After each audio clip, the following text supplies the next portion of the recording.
बिहार चौंकाने वाला राज्य है और बिहार अच्छों को चौंकाता है। बांकीपुर में भाजपा अभी तक शौक है और भाजपा अभी तक इसे उभरने का नाम नहीं ले रही है।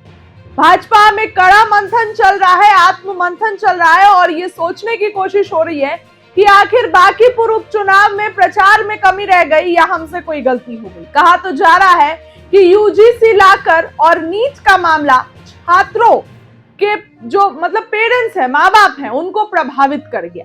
लेकिन भाजपा के लिए अभी चुनौती बहुत बाकी है। बांकीपुर की हार के बाद नीतीश कुमार और पीएम मोदी की अहम मीटिंग हुई। दरअसल बिहार में एनडीए गठबंधन के दोनों साथियों में खट्टा मीठा रिश्ता हमेशा से रहा है।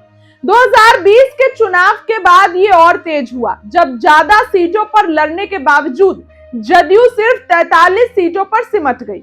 इसके बाद भी उपचुनाव हुए। गठबंधन धर्म के बावजूद दोनों दल एक दूसरे की ताकत का टेस्ट लेते रहे। बोचहा में बीजेपी की बेबी कुमारी की हार इसी का नतीजा थी। उस समय जदयू खेमे में एक अलग तरीके का जश्न था। अब तक बड़े भाई की भूमिका में रही जदयू के लिए बीजेपी की हार मलहम का काम कर रही थी। लेकिन इसके बावजूद नीतीश ने अगस्त 2022 में यू टर्न ले ही लिया।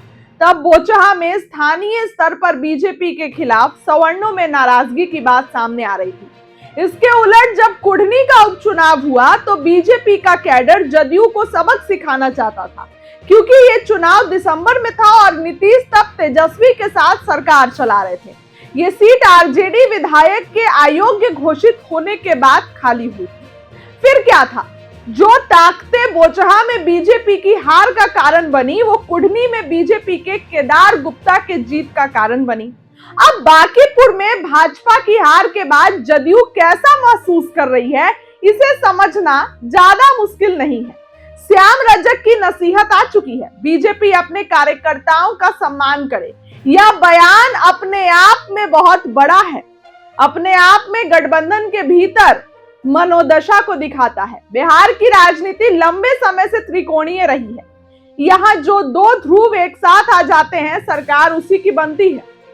नीतीश कुमार अब सार्वजनिक तौर पर बीजेपी के साथ स्थायी रहने की बात कर चुके हैं। ऐसे में जब तक जदयू का अस्तित्व है, वो नहीं चाहेंगे कि प्रशांत किशोर जैसी कोई तीसरी ताकत बिहार में उभरे। वैसे भी बिहार के उपचुनाव पहले कभी बड़े संकेतक नहीं रहे हैं। 2010 के बिहार विधानसभा चुनाव से कुछ महीने पहले 10 सीटों पर उपचुनाव हुए। ये सभी सीटें एनडीए के पास थी, लेकिन उस समय से 5 पर आरजेडी ने कब्जा कर लिया। ये सीटें थी लौकहा, त्रिवेणीगंज, रुपौली, बायसी और कस्बा। उस समय भी यही नैरेटिव बना कि 2010 से पहले आरजेडी का कमबैक हो रहा है। लेकिन अब अक्टूबर नवंबर में जब विधानसभा हुए तो तस्वीर पूरी तरह बदल गई।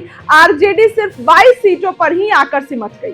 यानी बिहार की राजनीति में उपचुनावों को अंतिम संकेत मान लेना अक्सर गलत साबित हुआ है। इसीलिए बांकीपुर को अगर किसी फ्रेम में रखना है तो उसे चेतावनी के तौर पर देखा जा सकता है, भविष्यवाणी के तौर पर नहीं।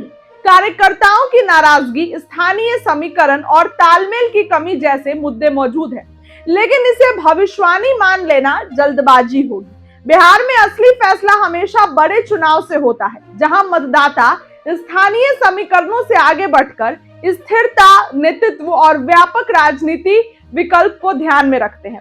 जदयू खेमे में बहुत खुशी है भाजपा की हार को लेकर। हालांकि अभी तो आने वाले समय में क्या कुछ होगा वो पता चलेगा, लेकिन भाजपा को एक चेतावनी मिल गई है, एक वार्निंग मिल गई है कि अब अगर आप अपने वोटरों को फॉर ग्रांटेड लेते हैं, बंधुआ मजदूर समझते हैं, तो वोटर आपको झटका भी दे सकते हैं। और जो इस बार भाजपा के वोटरों ने उनको दिया, इस खबर के लिए इतना ही। बहुत बहुत धन्यवाद।